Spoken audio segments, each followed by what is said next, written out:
Shalom. First off, I'd like to give an all praise, honor, and glory to Yahweh, Bashim Yahushai, Yahweh, who the world really calls God, in the name of Yahushai, who the world really calls Jesus Christ.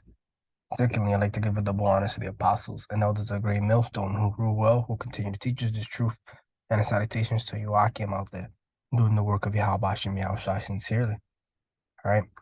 So the name of this lesson is um customs of the Babylonians, or some of the customs of the Babylonians. All right. This lesson drew inspiration from a lesson that Apostle Ramlab did. All right, where he was talking about his response lesson to um who is Babylon the Great? The answer may surprise you. All right, and it was a great lesson.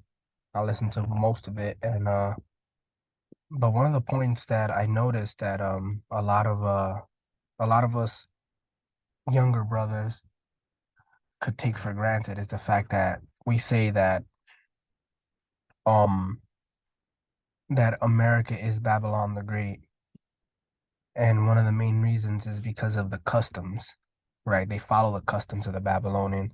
So I thought it'd be a good lesson to kind of do some research and look at those customs, look at some of those customs that the United States, that America does inhabit from the Babylonians. What are some of those customs? All right. And obviously, this isn't a comprehensive list, but this is what I was able to find when looking at the some of the religious practices of the Babylonians.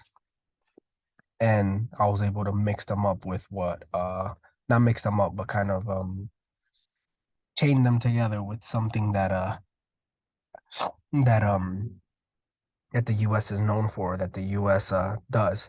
All right. Because a lot of the things, remember, the so-called white man deals with symbols.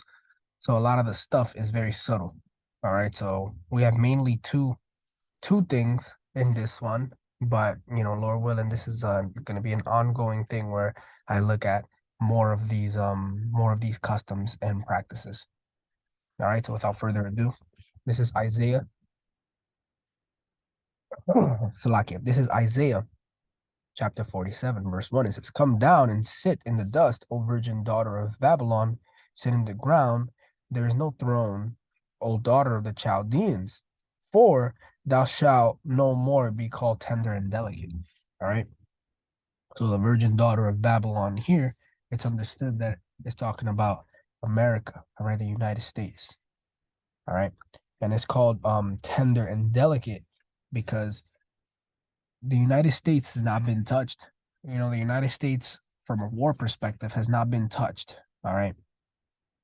There's never been an ongoing conflict here where a foreign nation has forced its way into the United States by reason of military intervention or military conquest. All right. So this is a prophecy, all right, where the virgin daughter of Babylon is no longer going to be called tender and delicate. In other words, it's no longer going to be so-called untouched. All right. Just Salaki, I need to uh, blow my nose 1 second.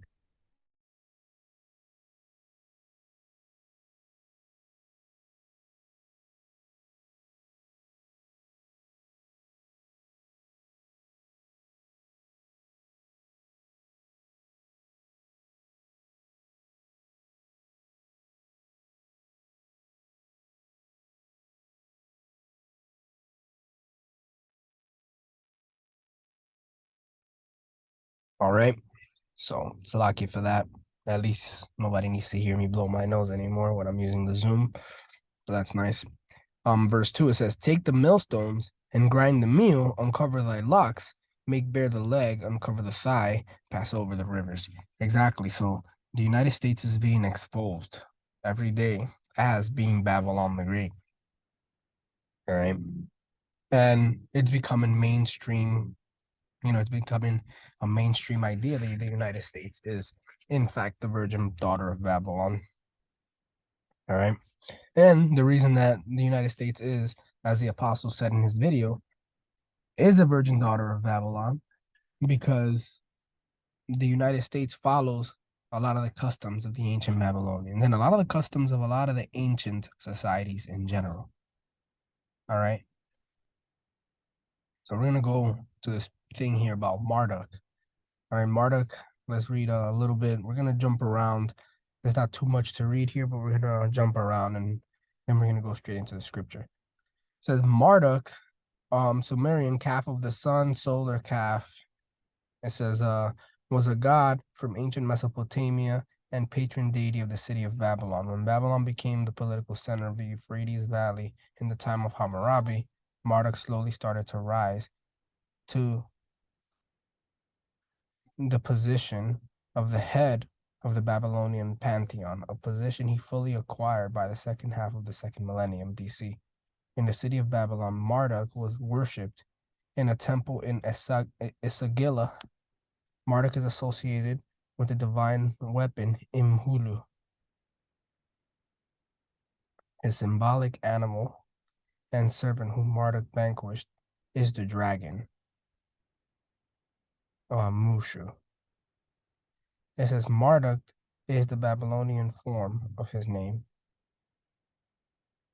The Marduk was produced Marutuk. The etymology of the name Marduk is conjectured as derived from Amar Utu, immortal son of Utu or bull calf of the sun god Utu. The origin of Marduk's name may be reflected at a later genealogy or have cultural ties to the ancient city of Sippar. And then we're gonna come down here to where it says Bel. During the first millennium BC, the Babylonians worshipped a deity under the title Bel, meaning Lord, who was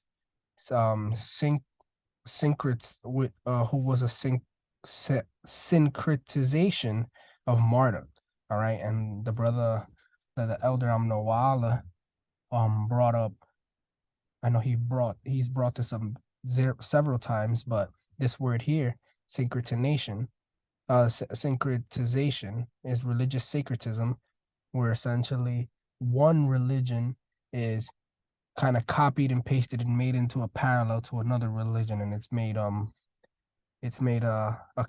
a copy. It says syncretism is a practice of combining different beliefs and various schools of thought. Syncretism involves merging or assimilation of several originally distinct traditions, especially in theology and mythology of religion, thus asserting an underlying unity. All right. So it says Bel, meaning Lord, who was a syncretization of Marduk, Enlil, and the dying god Dumuzid. Bel held all the cultic titles of Enlil, and his status in the Babylonian religion was largely the same. Eventually, Bel became seen as the god of order and destiny. The cult of Bel was a major component of the Jewish story of Bel and the dragon, from the apocryphal additions to Daniel. In the account, the Babylonians offered 12 bushels of fine flour, 20 sheep, and 50 gallons of wine every day to an idol of Bel, and the food miraculously disappears overnight. The Persian king, Cyrus the Great, tells the Jewish wise men, Daniel, that the idol is clearly alive because it eats the food that is offered to it. But Daniel objects that it is only clay on the inside and bronze on the outside, and has never tasted a thing. Daniel proves this by secretly covering the floor from the temple with ash. Daniel and Cyrus leave the temple, and when they return, Daniel shows the king the human footprints have been left on the floor, proving that the food is really being eaten by the 70 priests of Bel. Bel is also mentioned in the writings of several Greek historians. So we're just gonna look at that story real quick. We already have like pretty good context. And we're gonna start over here at verse we're gonna start at verse 16. It says, in the morning time the king arose, and Daniel with him. And the king said, Daniel, are the seals whole? And he said, Yea, O king, they be whole.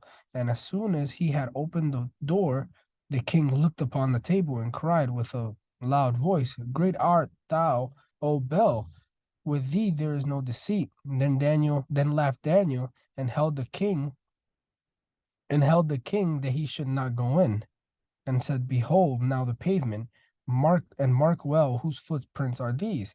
And the king said, I see footprints of men, women, and children. And the king was angry, and took the priests, their wives and children, who shewed him the privy doors where they came in, and consumed such things as were upon the table.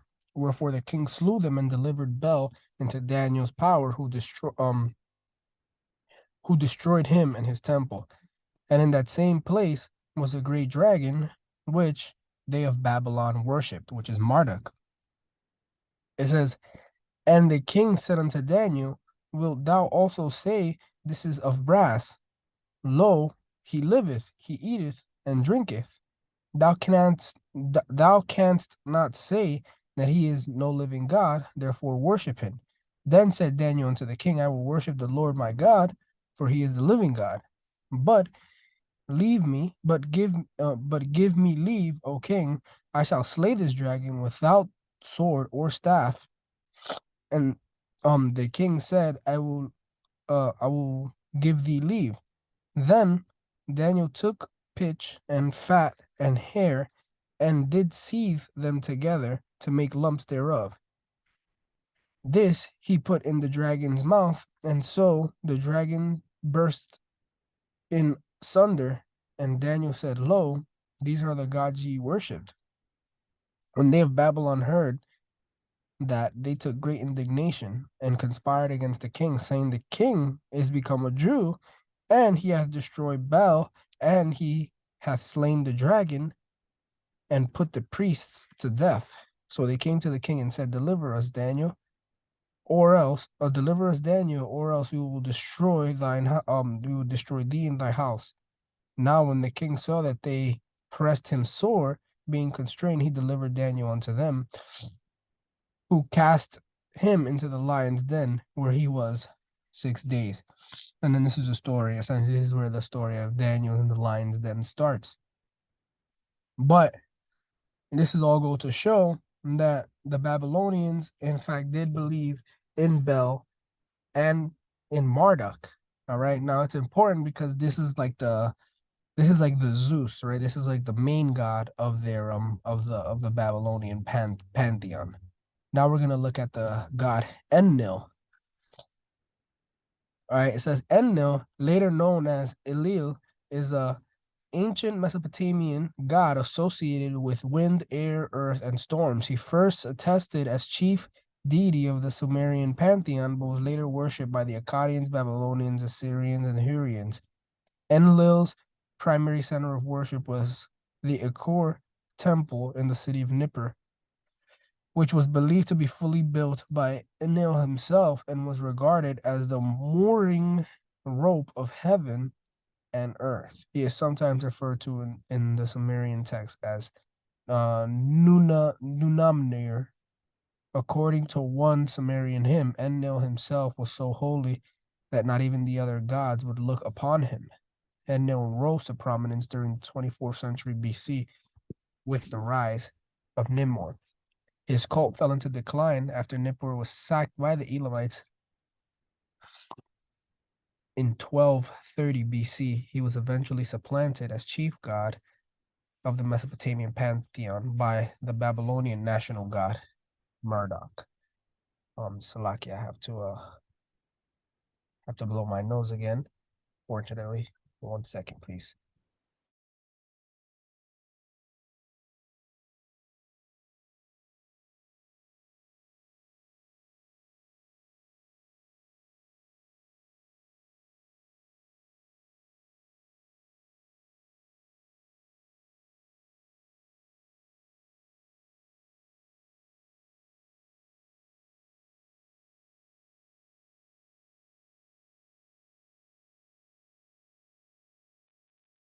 Salaki for that. It says, now we're gonna go down. That was like a little background. Now we're gonna go down to the worship section, which is what we're gonna find the good stuff here. We're gonna come to this we're going to start in the second paragraph. It says the Sumerians believed that the sole purpose of humanity's existence was to serve the gods.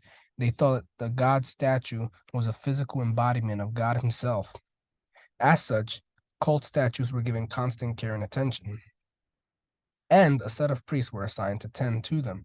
All right, which this goes with the story of Bel and the dragon, where the priests were feeding it and taking care of the statue. It says people worshipped Enlil by offering food and other human necessities to him. All right, and this goes back to the syncretism, to the religious syncretism, where people mix and match religions. All right, because Enlil was one of the gods that was religiously syncretized with Marduk and one other god, as we read in the previous section about Marduk. It says, as such, cult statues were given constant care and attention, and a set of priests were assigned to tend to them. People worshipped Enlil by offering food and other human necessities to him. And the food was ritually laid out before the god's cult statue in the form of a feast, which was believed to be Enlil's daily meal. But after the ritual, it would be distributed amongst his priests. These priests were also responsible for changing the statue's clothing. So now we're gonna come down here to this third paragraph. It says the Sumerians envisioned Enlil as a benevolent fatherly deity who watches over humanity and cares for their well-being. One Sumerian hymn describes Enlil as so glorious that even the other gods could not look upon him. The same hymn also states that without Enlil, civilization will not exist. Enlil's epithets include titles such as the Great Mountain, the King of the Foreign Land. Enlil is sometimes described as a raging bull, a wild bull, and a merchant. The Mesopotamians, and this is the point, this is the most important point here, as a raging bull or the merchant. Keep that point in mind. It says the Mesopotamians envisioned him as a creator, a father, a king, and the supreme lord of the universe. All right. Now, this is the main point here. It says Enlil is sometimes described as a raging bull, a wild boar, and a merchant. And now look at this. The charging bull, sometimes referred to as the Bull of Wall Street or the Bowling Green Bull, is a bronze sculpture that stands on Broadway just north of Bowling Green in the financial district of Manhattan in New York City, which happens to be what? It happens to be the home of the New York City Stock Exchange, or the New York Stock Exchange building, as well as it's in the same exact area where the Federal Reserve is, all right, where the US prints their money. All right. It says Salakia.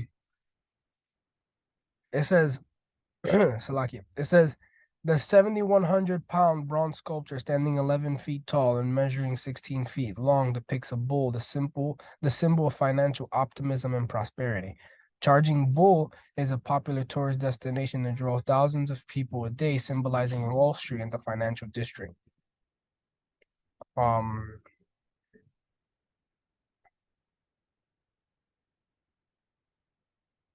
And that's pretty much it.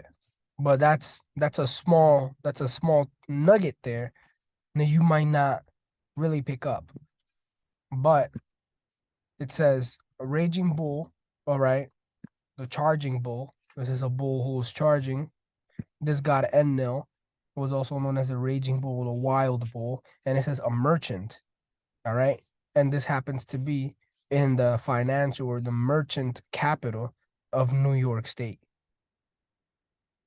All right, of New York, not New York, of New York State, but of the United States as well, because this is where the Federal Reserve is. All right, this is exactly where the Federal Reserve is. Now, the next god we're going to look at here, we're going to look at in the second section of this video.